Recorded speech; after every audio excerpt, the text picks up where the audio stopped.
Good afternoon. Welcome to Bill's Video Podcast. We are downtown. Today I have a special guest. By the name of my podcast this afternoon downtown. We are live downtown, Alabama. Beautiful day for town. Down this wonderful day. Very pleasant, not too hot. So I think my guest, Mr. Eddie Morgan, they call him Bab, don't call him by his government name. So Eddie, let's kind of just share with us today a little bit about yourself. Me? And then before we go into the podcast. I'm gonna get to say something about me. My name is Eddie Morgan. Everybody call me Bab Morgan. You know, I lived here all my life, and I grew up, born, grew up, went to high school, went to Randolph County Training School, all black school. Then in '71 we went to Henry High School, and that's where I graduated from. And then my life went on. So Bab, kind of tell us about some of your professional work. Graduated from high school. Professional work, I did some of everything. Thank God for the knowledge. I really and truly thank God for the knowledge God give me to do these things. You understand what I'm saying? But what I value mostly is I can run heavy equipment, just about any kind of heavy equipment, like bulldozer, front end loader, backhoes, and stuff like that. You know what I'm saying? Excavators, stuff like that. You know what I'm saying? And plumbing, I feast on plumbing. You know what I mean about. What I mean by feast on it, that's what I do mostly now that I got the age of. I am, and then, in between time, I haul a lot of scrap metal too, That was I imagine a lot of people focal point on me as an in-hauling scrap iron, because, they used to see them on regular trucks and iron hanging everywhere.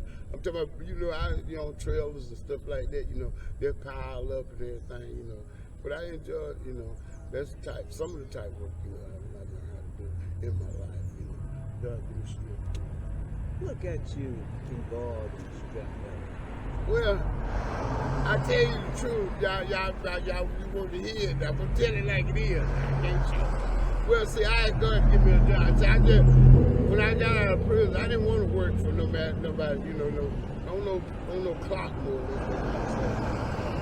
No systematic, because I was getting out of systematic things. I didn't want to go back to that systematic, you know what I'm saying? So I asked God to give me a job. I'm going to say it like this, I asked God to give me a job so I can ride up down the road and smoke weed. And so I don't know what, and so it revolved back to all the scrap metal, that's how it started based on. And then when I came back, when I got out, I moved to Tattersville, and then I moved back to Rome. Melvin Ballard, he showed me the fundamentals. He showed me how to break down and all that. And then I took off. You made a statement again about what you were doing, but that's in your past life, correct? But I didn't say all them. Now, let's be real. I didn't say all them, but life was, life was really what it really. We just further on with it. I said, we ain't gonna, go too far down.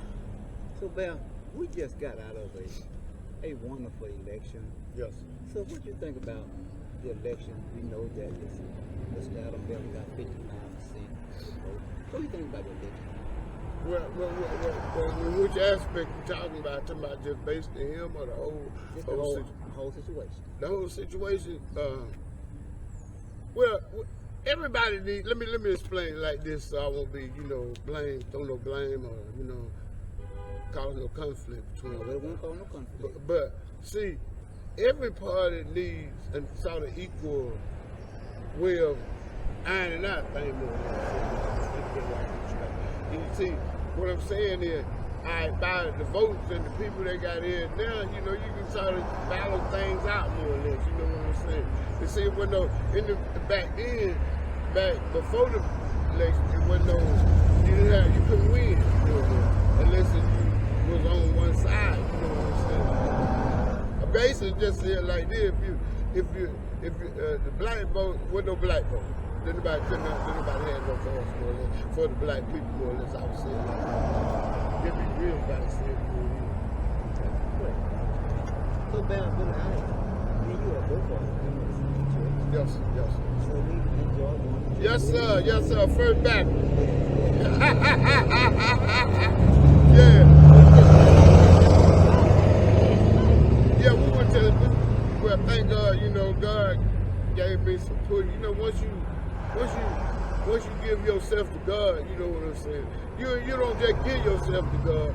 You know, you become a servant for God. You know what I'm saying? And so I sang a little bit on the choir with him. I sang a little bit on the choir, thank God. You know what I'm saying? We went over there and sang one of them churches up there yesterday. I had a good time, you know. It's always an enjoyment for me to go to church because I go to church. I don't just go to church to see what that one got on and that one got on what that one. I go to church seeking God, you know what I'm saying? And so it ain't no in betweens in that, you know what I'm saying? Good. So I was last night. So Oh, I did one of them things like no folks do. I evaded the question. Yeah, last night service was wonderful. It was wonderful. The pastor he preached well, you know what I'm saying? And another thing, with a whole lot of folks, it don't take many for the please Jesus, you know what I'm saying? But we had a wonderful time. So I'm not gonna hold y'all. You can hold me. I'm talking. You can hold me all the time. 'Cause I love you, man. What is something encouraging words you like to hear? So y'all, now some things that they might not be going to have, not going through yet that you have been. So what is some encouraging words as at the weekend where we get the old part of the old people now? So what is some encouraging words you give the young folks to keep them straight and narrow? The number one thing I would say, you know, acknowledge once you study your Bible, you know, people that believe in God study your Bible, you know what I'm saying? For anybody, you know, that's God, you know what I'm saying? That ain't just for whatever religion you are. Let's speak upon it like this. Put your trust in God. Learn how to put your trust in God. You know, and get a great education. Get your education, you know what I'm saying? Education is about the number one thing in this society.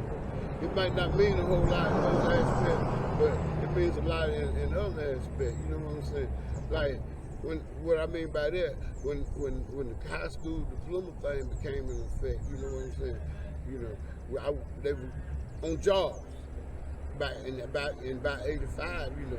If I had had a high school diploma, I wouldn't have got no job with these folks. You know, they were paying pretty good, what I'm trying to say at the time. So you get your high school diploma. And number one thing, you know, honor your father and your mama. And whoever is over you, your guardian, honor them, respect them. And respect take you a long ways. And respect the world, respect the people that you're around. You know, don't just be boastful, have a great attitude toward people, treat people right. And that'll take your attitude to one, take you a long way. Your attitude will beat you before wherever you're going, you know what I'm saying? So maintain a great attitude, God first, maintain a great attitude, respect your parents and your guardian. Well, just live, don't try to live too fast. Man, live my buddy got a saying, said a horse that, you know, sort of use the bathroom pretty fast, he don't last long. He can't find no people. I'm just saying that. But anyhow, listen to the thing and read and study your word history. If you're black, study it so you'll know what you got to deal with in front of you. You know what I'm saying? I know years ago you lived in Mississippi for a while. Yes. So how was it in Mississippi? Hell. What kind of work did you do? Well, I welded for a while. I welded at this place for over a year at Howard. You know, let me see what the name is. Howard Industry. Yeah, they make these transformers and stuff like that. Anything to do with electrical boxes, you know, transformers, boxes, sit on the ground. I worked there for about a year. When I first got there, I worked for a company called Blackner Energy. I run bulldozers for them now, put in all. And they putting up solar panels. We put up about 600 some acres solar panels. But most of the time, I never did work indirectly in Mississippi much because the pay scale was low. I worked on the road post. I worked for a company out of Austell, Georgia, Plateau, and I ran heavy equipment for them. We built and graded off for every Amazon you can think of, from Beaufort, Birmingham, Canton, Mississippi, Memphis, Tennessee. Where else? Somewhere else. Well, we did all the Amazon. We graded off for every Amazon distribution it is around. Excuse me. Well, I want to thank you, Mr. Morgan, Mr. Morgan, for giving me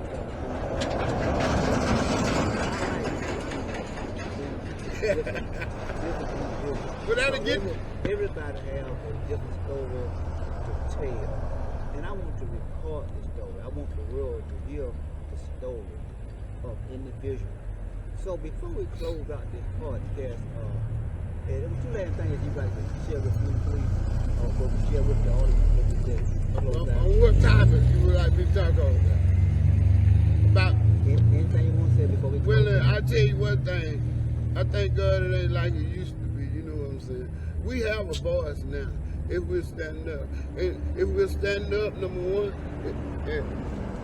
if we're standing up, number one, and number two, if we stick together, we got a voice. We can move on into I'm speaking black folk directly. I ain't speaking no other race but black folk directly. If we stand up together instead of fighting against each other, all that hatred, you ain't got to physically fight nobody to bring them down, but all that hatred and stuff like that, if we get rid of all that towards each other and stand together and unite together, and we can move forward, we won't have to settle for second stuff. We won't have to settle for jobs what we can't get. Hey, I know I got some jobs. God, but I had some good jobs. Exclusive jobs. But black people stay together. So the main thing is love. Man, love in spite of our disagreement. We got to love one another. When you cease to love one another, that's when destruction is right there on its way. When you cease to love one another, and that's the way it's getting to be in a way. But see, we through talking and reading the Bible and praying and fasting, we can sort of deter it for a while. You know what I'm saying? To God's word, you know what? The God system gonna come in, God. But if we just stay together. I want to thank you once again for you for giving me this opportunity, Mr. Morgan, to interview you. Thanks, sir. So this broadcast is brought by Bell's Video and Audio Service, right downtown Ronald, Alabama. Take care and be blessed.